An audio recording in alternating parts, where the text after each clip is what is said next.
Կնքամայրերի 3 նվերները Լատիշական հեքիաթ Լինում է չի լինում մի շատ աղքատ թագավոր։ Նա շատ մեծ պարտքեր է ունենում և ընդամենը 11 զինվոր։ Թագավորի ամբողջ ունեցվածքը գրեթե դա է լինում, ու մեկ էլ մինուճար մի տղա։ Դժվար էր ապրում թագավորը, հազիվ ծայրը ծայրին հասցնում։ Գիտեր թագավորը, որ ինքն էլ երբեք չի հարստանա, իսկ մահն էլ արդեն մոտենում է։ Ու շարունակ տխրում էր, մինչև որ վերջապես անկողին ընկավ։ Երբ թագավորը հասկացավ, որ արդեն մահանում է, իր մոտ կանչեց տղային։ Տղան գալիս է հոր մահճի մոտ ու վշտից սիրտը կտրատվում է, իսկ հայրը ասում է նրան. «Մի վշտանա, երբ ես կմեռնեմ,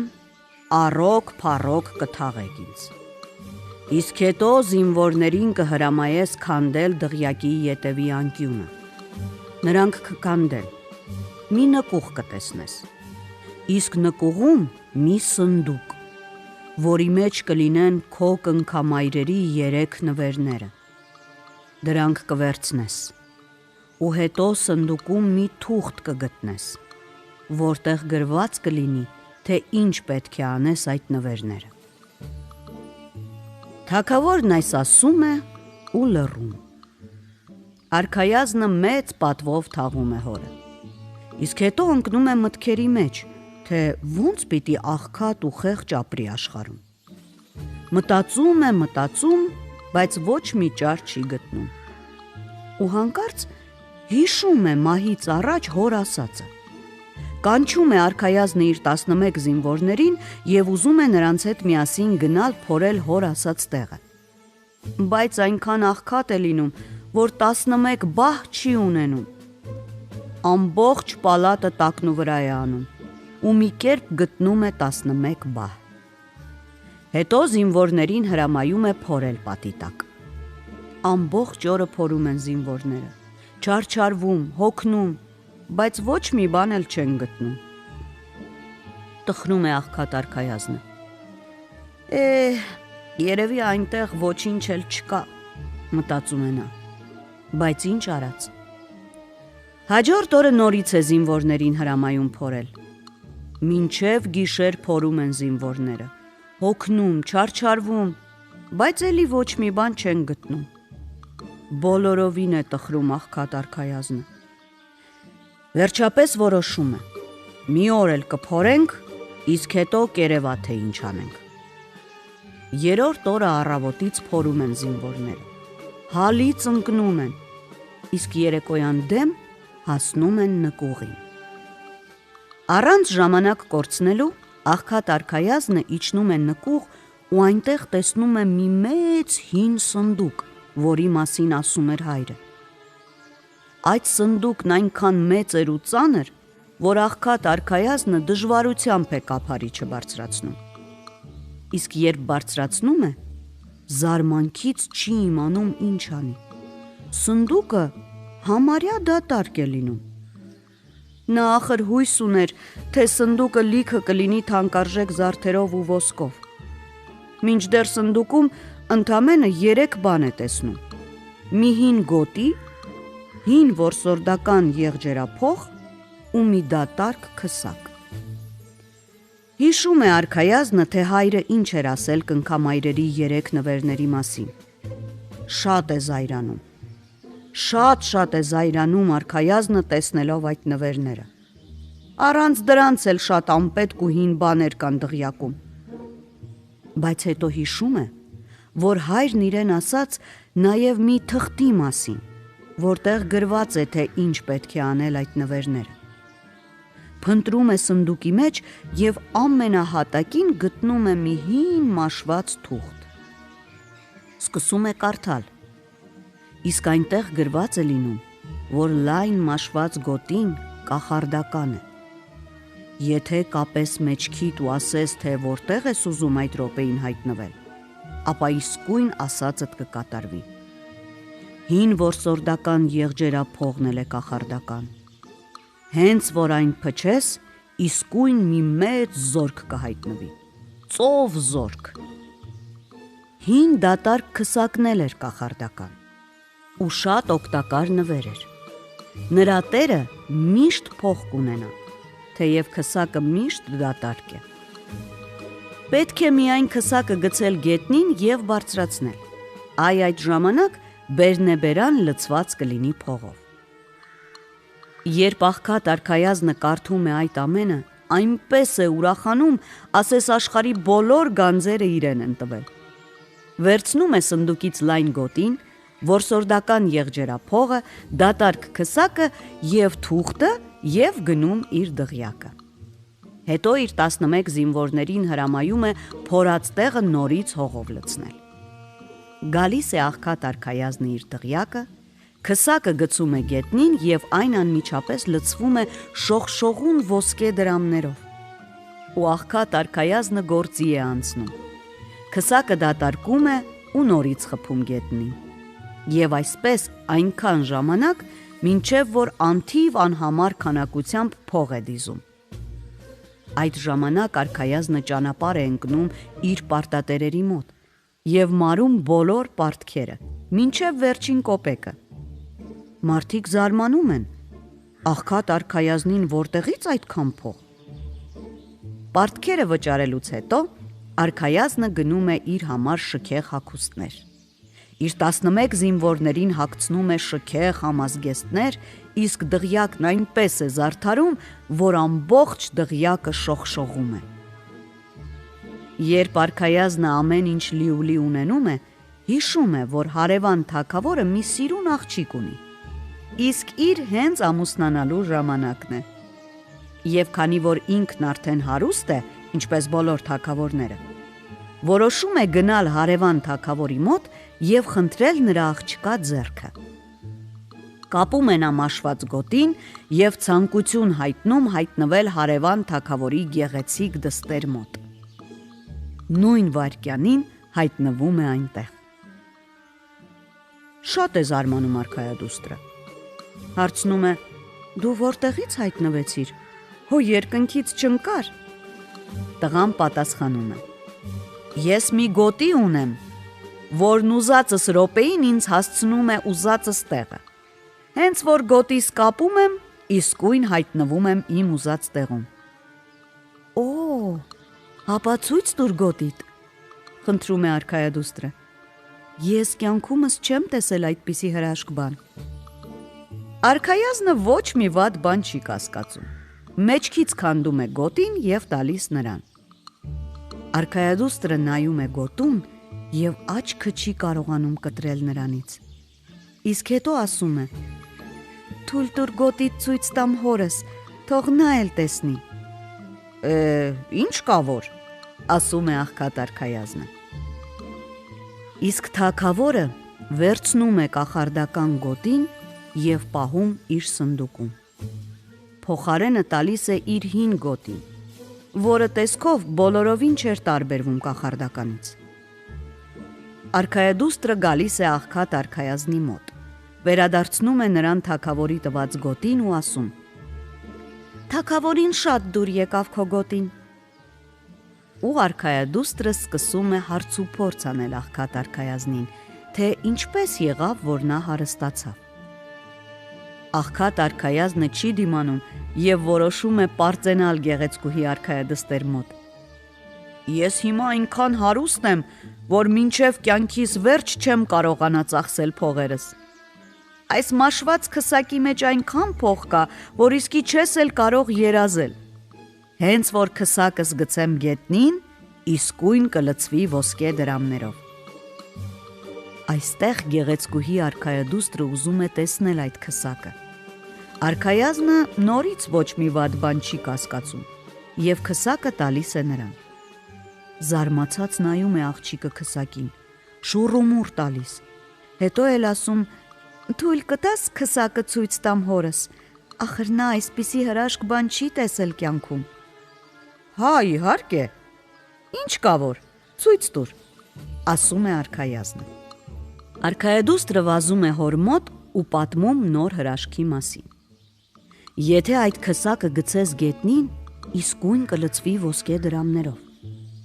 Թագավորը որոշում է փորձել քսակի զորությունը։ Քսակը գցում է գետնին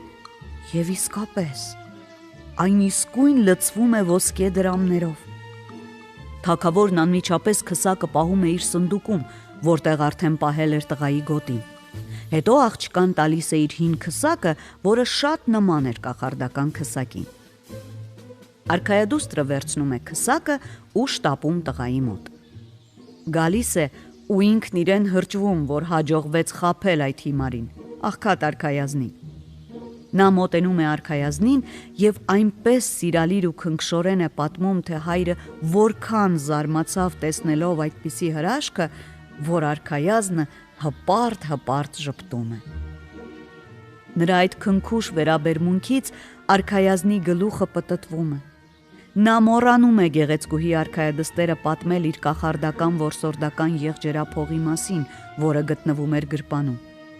Հրաժեշտ է տալիս գեղեցկուհուն եւ պատրաստվում է տուն վերադառնալ։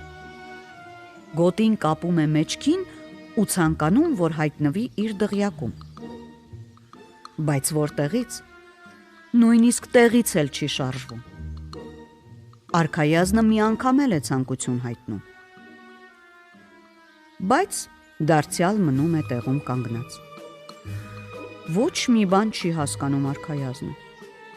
Հետո վերցնում է դատարկ քսակն ու խփում գետնին։ Կռանում է բարձրացնում, տեսնում է, որ դատարկ է։ Արքայազնը հասկանում է, որ իրեն խաբել են։ Առանց երկար մտածելու գրպանից հանում է որսորդական եղջերափողն ու փչում։ Նոր էին լռել եղջերափողի հնչյունները, երբ ամպի պես մի զորք է հայտնվում։ Ամեն կողմից զինվորներ են գալիս ու գալիս։ Նրանց զենքերի փայլից շուրջն ամեն ինչ շողշողում է։ Հարցնում են արքայազնին, թե ինչ պետք է անեն։ Տեսնում են նրանց գեղեցկուհի արքայադուստրն ու նրա հայրը եւ սարսափում։ Թագավորն ուզում է անմիջապես ետ վերադարձնել արքայազնի գոտին ու քսակը, բայց աղջիկը չի թողնում։ Ես այդ հիմարի գլխին հիմա էլոյին կխաղամ, հայրիկ, հանգստացիր։ Լսում է թագավորն իր խելոք ու խորամանկ աղջկան եւ չի վերադարձնում գողացածը։ Իսկ գեղեցկուհին դուրս է գալիս արքայազնին եւ նրա զորքին ընթառաջ, սիրալիր ժպտում եւ ասես ոչինչ չի պատահել։ Հարցնում է. Ինչու ես այսքան զորք կանչել։ Թե դու կատակ չես հասկանում։ Ախր ես քեզ հետ կատակ արեցի։ Բաց թող քո զինվորներին։ Թող նրանք գնան։ Իսկ ես իսկույն քեզ կտամ գոտիդ ու քսակդ։ Ախր ես միայն ուզում եմ իմանալ, թե դու ինչ կասես, երբ հասկանաս, որ քեզ խաբել են։ Արքայազնը հավատում է նրան ու բաց է թողնում իր զորքին։ Որտեղից քեզ այդպիսի վիթխարի զորք, զարմանում է արքայադուստրը։ Իսկ արքայազնը արդեն մոռացել էր, թե ինչպես էր նա խաբվել։ Ես մի որսորդական եղջերափող ունեմ։ Հենց որ եղջերափողս փչում եմ, իսկույն զորք է հավաքվում։ Ցույց տուր այդ զարմանահրաշ եղջերափողը, խնդրում է խորամանկ արքայադուստրը։ Արքայազնը չէր ուզում եղջերափողը ցույց տալ, բայց աղջիկը համոզում է նրան. Ախր ես եղջերափողը չեմ տանի հորս ցույց տալու, միայն ինքս կնայեմ։ Դե որ այդպես է, արքայազնը ցույց է տալիս իր եղջերափողը։ Ինչ կլինի, տուր մի ձեռքով բռնեմ այդ եղջերափողը, դե որպեսզի ավելի լավ տեսնեմ։ Աղքատ արքայազնը ոչ մի վատ բան չի մտածում եւ եղջերափողը տալիս է նրան։ Արքայադուստրը իսկույն վերցնում է եղջերափողն ու փչում։ Եվ անմիջապես հայտնվում է մի վիթխարի զորք։ Զինվորները հարցնում են արքայադստերը, թե իրենք ինչ պիտի անեն։ Աղքատ արքայազնը հասկանում է, որ իրեն նորից խաբեցին, եւ այս անգամ իր բանը բուրդ է, ոչ մի տեղ փախչել չի կարող։ Արքայադուստրը հրամայում է բռնել արքայազնին եւ տանել խոր անտառ։ Զինվորները արքայազնին քարշ են տալիս անտառ։ իսկ խաբեբա արքայադուստրը գոհ գնում է պալատ և եղջերափողը տալիս հորը։ Թագավորը ուրախությունից չի իմանում ինչ անի։ Այ թե հիմա ապրում են ծեր թագավորն ու նրա միակ աղջիկը, անթիվ անհամար ոսկի ունեն, զորքն էլ է անթիվ, ոչ մի թագավոր իսկի երազում չէր տեսնի նրանց զորքի չափ զորք։ Բավական է մի անգամ եղջերափողը փչեն ու այնքան զորք կհավաքվի, որ կարելի կլինի պարտության մատնել աշխարհի բոլոր թագավորներին,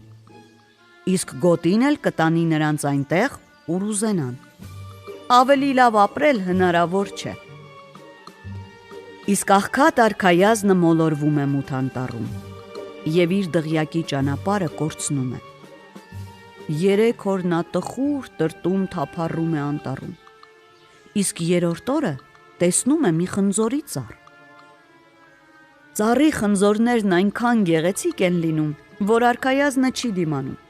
պոկում է մի խնձոր և կծում։ Խնձորը շատ համեղ է լինում, իսկ արքայազնը շատ սոված, ախր 3 օր ոչինչ չէր կերել։ Հենց որ կշտանում է, ուզում է քնել, դե մեկ էլ ծարավում է, ուզում է ջուր խմել։ Արքայազնը գնում է, որ առվակից ջուր խմի, բայց մինչև առվակին մոտենալը քունը հաղթում է նրան, խեղճը չի կարողանում քայլ անգամ գցել։ Փորձում է սողալով հասնել առվակին, ախր շատ էր ծարավ, բայց հենց որ սողալով հասնում է առվակին, իսկույն քնում է ու չի հասցնում ջուր խմել։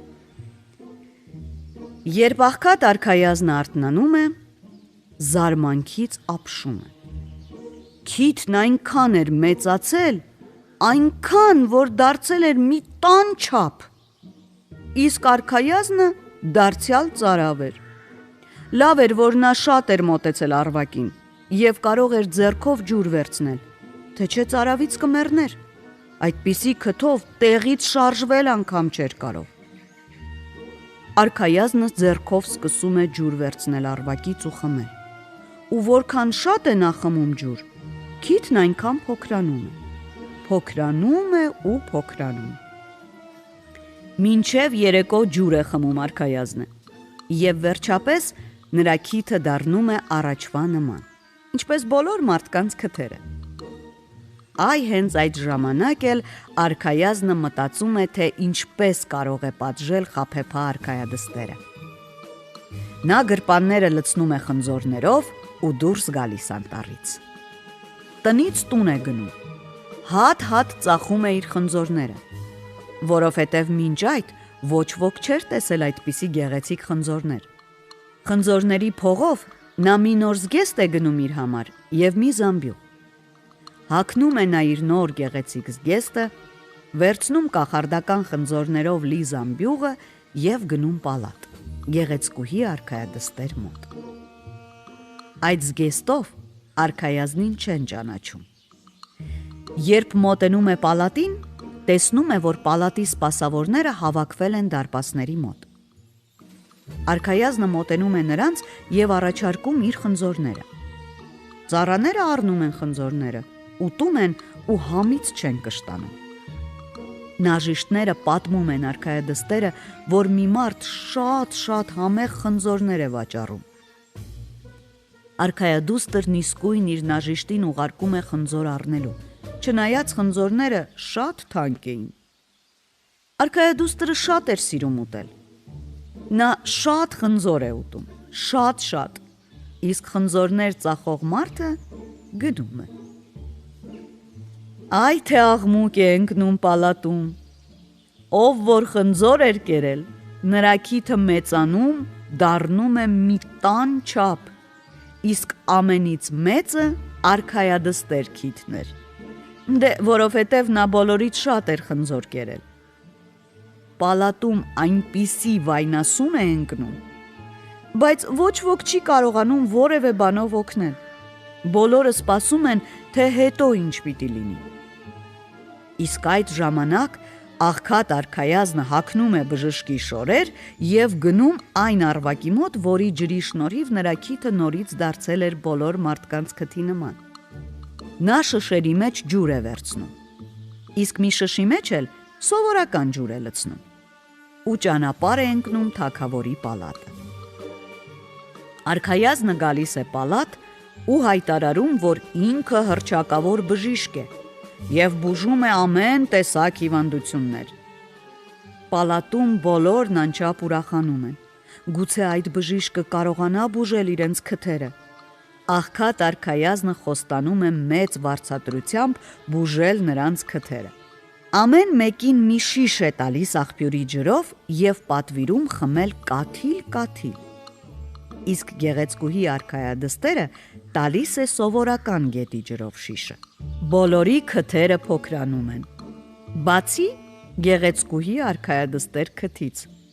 որը մնում է առաջվա պես հսկայական։ Արքայադուստրը վշտից կորցնում է իրեն։ Նա բժշկին խոստանում է այն ամենը, ինչ նա կցանկանա, միայն թե փոքրացնի իր քիթը։ Դա այնքան էլ հեշտ չէ, ասում է բժիշկ արքայազնը։ Երևում է դու մեծ մեղք ես գործել։ Դե որովհետև բոլորի քթերը փոքրացան, իսկ քոնը ոչ։ Ապա մի պատմիր ինձ, թե ում ես մեծ վատություն արել։ Ում ես խաբել։ Այ այդ ժամանակ ես կօգնեմ քեզ։